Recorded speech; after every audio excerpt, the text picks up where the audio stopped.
school debate from the colonial time debate. I think fairness can approve to that. So I strongly believe this was a fair debate. I'm encouraged. We are not going to stop here. We are coming again next year or next season. Please expect us. But all the best to Concordia, and God bless. All right, so we have that sportsmanship saying it's an all fair game, and glad giving it to Concordia. It would have been better if it was in blue, but we know why it's in maroon, because all three people.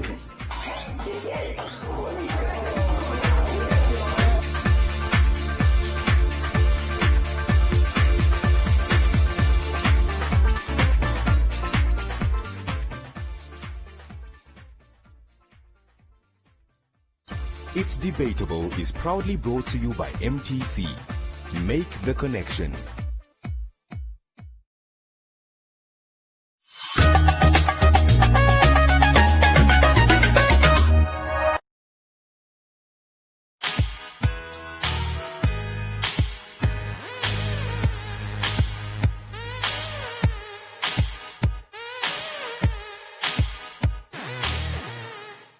With the stench of fish rot still lingering in Namibia's airspace, it appears that the ACC, despite its reduced funding, is doing its work, Dharam. They recently discovered a vehicle belonging to one of the fish rot accused, Tamsin aka Fiti Hautukilipi, that had been stashed at a house in Langstrand. The ACC's Chief Public Relations Officer, Josephina Ngitumuata, spilled the tea. Yes, I would gladly confirm that, yes, the Anti-Corruption Commission seized the vehicle that belongs to Tamsin Hautukilipi, which is a Mercedes-Benz. And this vehicle was seized from a residential premise in Langstrand, Wabash Bay. Then it was actually seized as per the search warrant that was issued under Section 22(4) of the Anti-Corruption Act 2003. And as we all know that Mr. Hautukilipi is one of the accused or one of the suspects in the corruption case, which is being investigated by the Anti-Corruption Commission, which we are all now referring to as the fish rot case. And as per the question that I have received as well, that asked about if this car has been hidden, and a lot of people are having that feeling that maybe it was hidden and whatnot.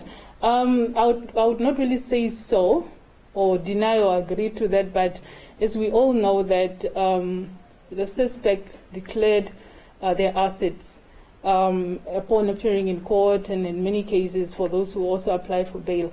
And this particular information regarding this asset or this asset have not popped up. So it could be that maybe there was an attempt to hide it, but it's not really for us to conclude to that. And also of the value of the vehicle that was seized, this vehicle is valued at 1.3 million. And I would say that we can as new information coming up through the investigation. And we know that investigation is actually an ongoing process. And as we investigate and new information comes up, we cannot really rule out that there won't be any stage to be made or so. That will also be determined of the information that we come across through the investigation. Professor of Economics, Dr. Roman Grinberg, and I recently had a general chat about the Namibian fishing industry and how we found ourselves entangled in the country's biggest corruption scandal, #fish rot. You go back to the 1980s, there was a thing called the United Nations Convention on the Law of the Sea, which allowed countries to declare a 200 nautical mile limit. But because we were under occupation by the apartheid regime, no government would ever recognize the apartheid regime's attempt to declare an exclusive economic zone over Namibian waters. It would never happen. So up till 1990, beyond the 12-mile limit, right, there's this 200-mile limit. It was a free-for-all. The Spanish pillaged us, all right? They absolutely... Spain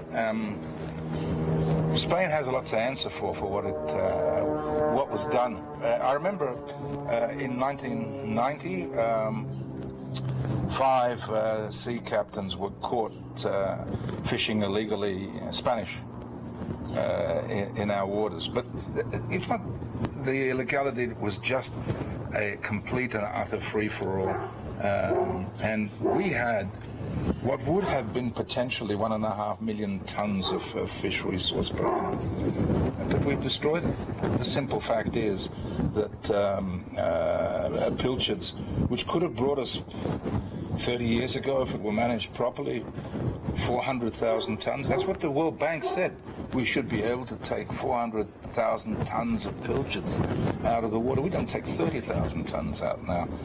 The problem is that it was fiercely exploited by the apartheid regime, and it did get a lot better immediately after independence. It did. Things improved. There was at least as much transparency in the first decade as there was under the apartheid regime. We had quotas, we had limits. Listen, I should have put this politely. Despite what the marine biologists tell us, we know nothing about the sex life of fish. All right. So what the biomass is of the fish, how many fish there are out there, varies enormously from year to year.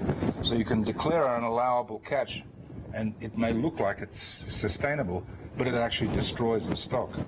The problem is, if you look at most of the fish species, they're in decline.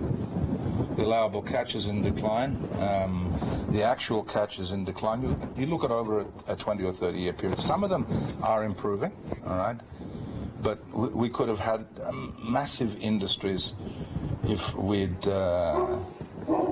been more conservative at the very beginning, and many more jobs would have been created, because there's not much you can do, for example, with something like pilchard sardines. You stick them in a can and it creates all sorts of jobs, right? Not great jobs, but they're jobs nonetheless. Here, I'm sorry, I totally blame the Namibian people for this. For years, that newspaper, the Namibian, has been publishing story after story about the malfeasance in that industry, and nobody cares. And if you don't care, well, then you deserve what you get, all right? I'm so sorry. I know it's cruel and it's not nice, but there was ever hardly a noise made. But what was the little fish rod? We found out in 2015 when President Gengob forced members of Parliament to declare their interests, that 24 out of 104 members of Parliament had fisheries interests. Another 26 had agricultural interests, and major agricultural interests as well. And nobody really said a word. It was like every other newspaper article. Nobody asked the question, what is going on that Parliament behaves in this manner? Let's say you get a quota of 1,000 or 10,000 tons of horse mackerel. And they give out dozens and dozens of these quotas, not of that size. But you can sell each ton to an actual fishing company. There's not that many of them. There's only 20 or 30, but there's hundreds of quotas given out. So people on-sell them for $3,000 a ton.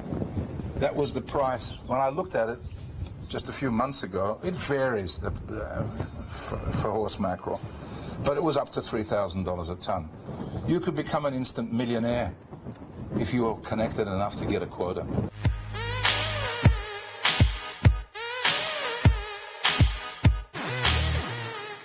Want access to all your favorite local and international shows wherever you go?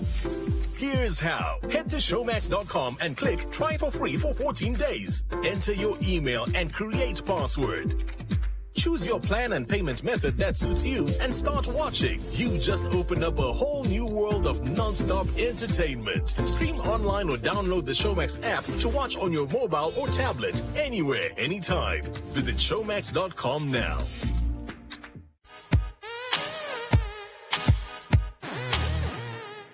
Still on the fishy, government thought it would cash in big time by auctioning fishing quotas. Kama to help in the fight against COVID. I spoke to Professor of Economics Dr. Roman Grimberg about the ways in which Namibians could have benefited from the country's natural resources. Was there political will to develop the country and its citizens? Dr. Grimberg criticized Finance Minister Ipumbushimi and suggested that he should have resigned following that blunder.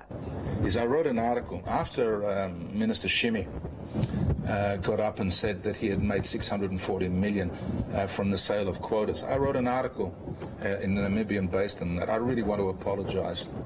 I got it completely wrong because Shimi told us an untruth. He actually only got 8 million. How is it?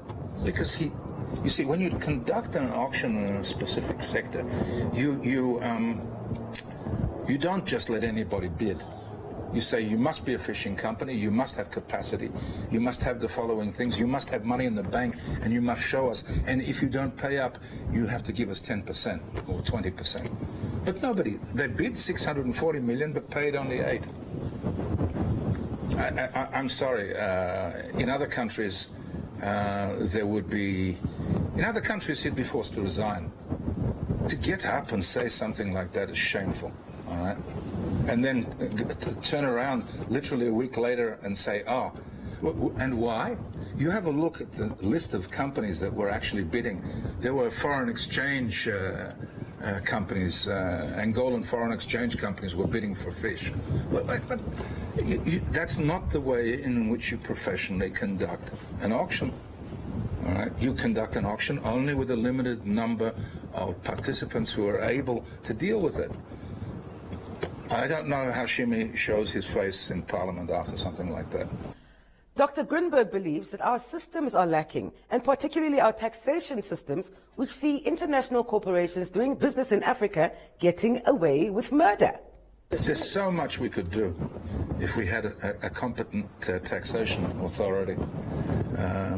We get treated on just about everything that we trade. I did some work on copper, on our copper exports, and this was 3 years ago, and according to the the NSA, all of our copper went to Switzerland. But then I went to the Swiss and I said, well, how much do you import from Namibia? The answer is nothing, not $1 worth of copper. So where was the copper going? The copper wasn't going to Switzerland. The papers were going through Switzerland because Switzerland is a tax haven, all right? And then the copper was going, I understand, ultimately to China.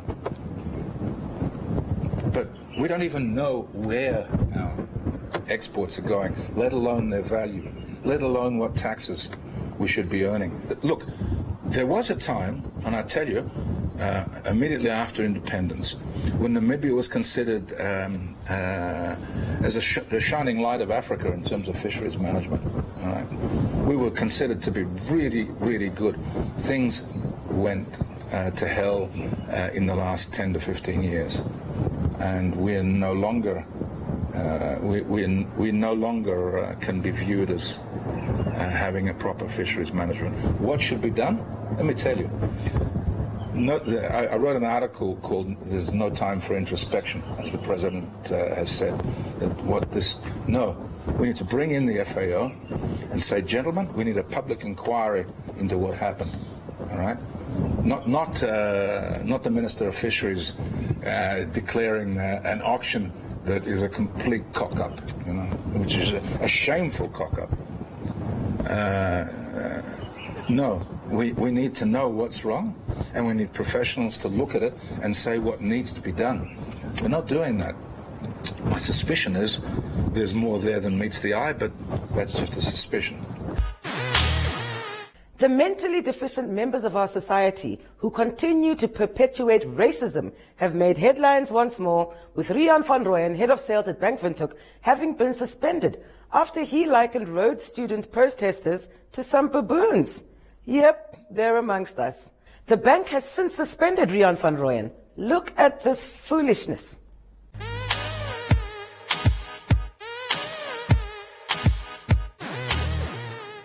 This rot truly begins at home, and a little boy was recently filmed whilst calling a grown man a baboon.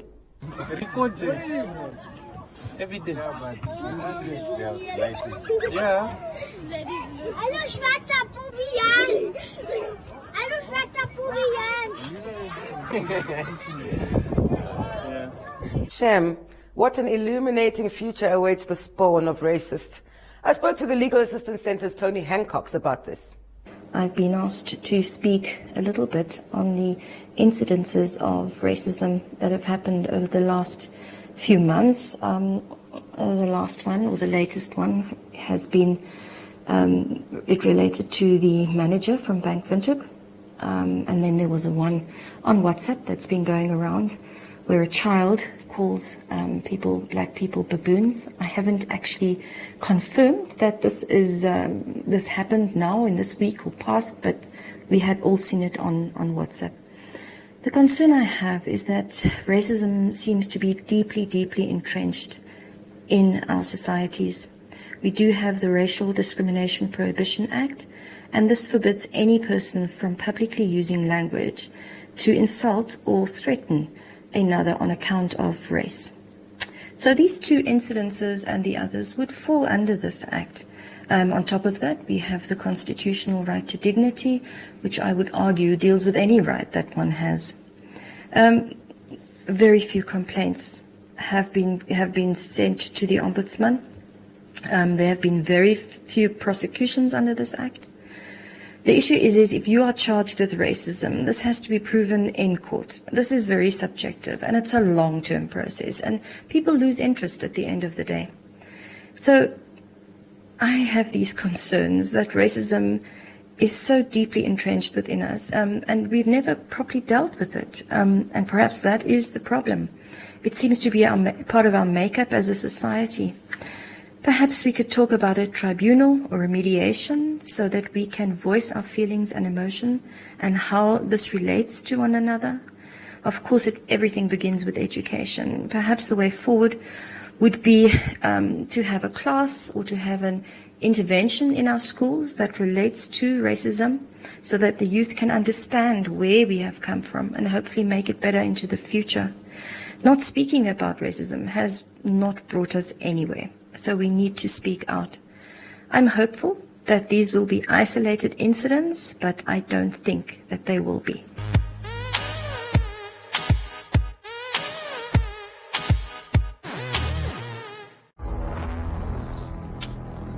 We ready? Across Africa, in homes, towns and cities, men, women and children will stop. My heart is pumping just thinking about it, and ready themselves in front of their television sets, with hope in their hearts, and wait for the game to start. There is nothing bigger or better. On these days, we'll cry, scream, hurt, and dream. Hundreds of cities, millions of souls, united by football. It's the world's game. Here we go! Glorious! Out of this world! Stay connected to DSTV to watch the world's best football.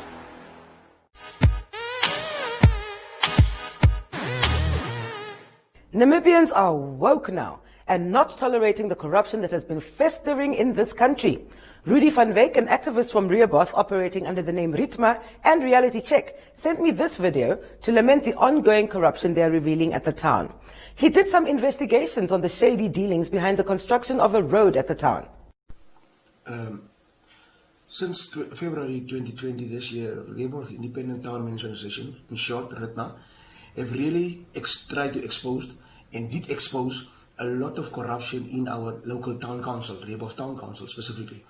There was one incident which I want to talk about today, is where information came to me via one of the engineers in our association, which they were approached by a contractor with a tender for a very small road, only 2.2 kilometers long, to only fix potholes and seal it for 3.4 million. This immediately raised a lot of eyebrows with us, since we know exactly the prices. We did do our own cost estimation and estimated that the road and the entire scope of works must not cost more than 850,000. In fact, this tender was awarded at 3.4. So in our Procurement Act, Namibian Procurement Act, when a tender is awarded, the contractor, as well as the amount, with the scope, must be advertised, published, and it says specifically on social media and in a newspaper, but social media would have been fine. We requested the town council to put this in writing. What was the exact amount of the award, since this was only a rumor and we did not have, he did not take pictures or anything about the tender that he had in his hands that was awarded. So we asked the town council to come clean and do as per the Procurement Act and state it in writing as per Procurement Act, at least on social media, on their page or platforms. They refused, and when we wrote all the emails, where we specifically state that this is does not sound correct and it must be investigated if they don't want to publish the amount. They then informed us, Mr. Uirap, Councillor Uirap, then informed us that he is now all of a sudden investigating the project, the tender that was awarded. In the same time, the contract started. So it was evident that the contractor was not well equipped with what he was doing. So you can also see the quality of work that was delivered is not up to what was expected for the amount of money. So RITMA contacted most of its sources to get information, since the town council refused any access to town council meetings, and they used the COVID as excuse. We did propose, can we at least live stream, like all other town councils and municipalities, live stream the town council meetings. They refused. We contacted the governor. The governor also did not respond and also refused and say it is up to the discretion only of the mayor. And in fact, the local authorities make provision and say clearly that it is open for public. So even then, when it's open for public, we say the public is not able to access. So is it possible that we can live stream and ensure that the public interest is covered? They again still refused that access for us. Nevertheless, we did contact our sources, and our sources revealed that the budget was exactly the 3.4. It was 1.4 from RFA fund, 1 million from RFA, 900,000 from urban rural development, and 100,000 from town council. So this estimated around about 3.4 million. Again, that was given. And the matter of the fact is the tender amount was exactly the budget amount. So clearly this should have raised eyebrows. We did write to RFA. RFA referred us to the tender board. We contacted the tender board. The tender board referred us to the ombudsman's office. The ombudsman also did not give specific feedback on this topic. So again, the whole corruption is covered up, and we can see the hundreds of emails that we have written to the town council, that we have written to. Then the town council came back in a public meeting where there was a meeting for the public only, and not a town council meeting, just to give feedback. And they announced now that it is 1.7 and not 3.4 anymore. We then mailed them back and asked to please put what they have said, because they asked all the cell phones to be put off and nobody must live stream for us to keep those on record. And all of a sudden, the price now was 1.7 million only, and not the 3.4 anymore. So clearly, there was a lot of inconsistencies around the price of the town council and exactly what happened. And as for public funds, it is not, they don't contact us and they don't give feedback. Additionally, what happened now was, since we are hammering on this specific topic and this specific corruption case, the PRO, as well as the CEO, which is Mr. Kainime, and Desiree Tennyson as the PRO of Rebel, have blocked the email emails of Ritma. So clearly, it's a concern to us that public funds is now a top secret, while in procurement that is made available. So what more concerns us is that the governor's office, as well as the minister's office, as well as the local, the tender act, the tender committee, the tender body for Namibia, as well as RFA, none of them hear to our cry that this must be investigated and feedback must be given to the public so that we can ensure our funds is spent properly.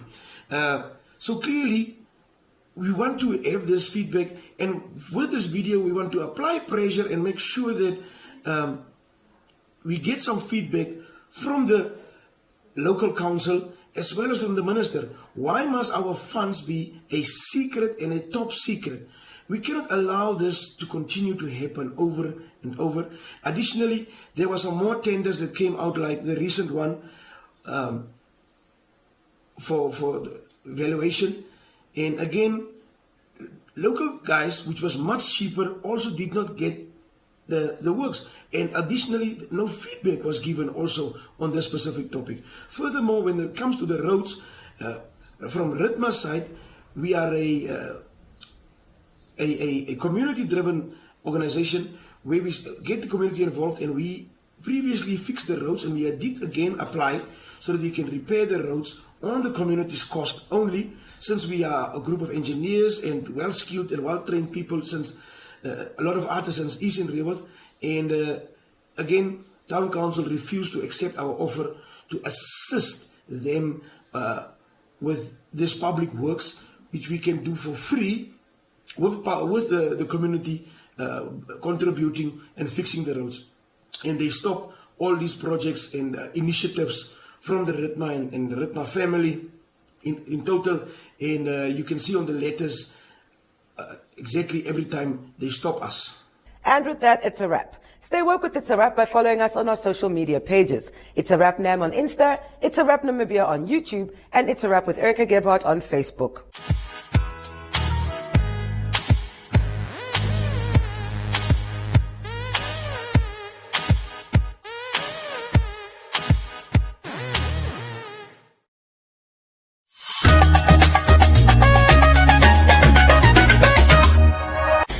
To be on the same track as able-bodied athletes.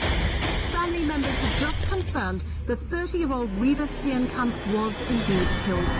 It wasn't who done it, it was why done it. The O.J. Simpson of South Africa. He kept saying I didn't mean to do it. Why would a man kill a woman that he loves? Catch ESPN on GoTV Max.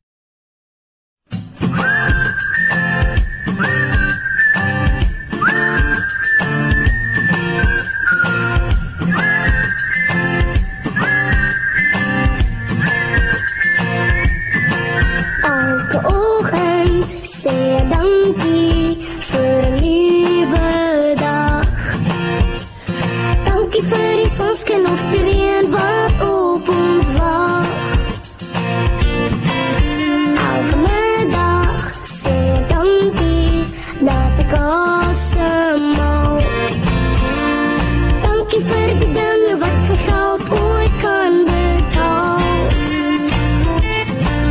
Soos die liefde wat my mense my gee.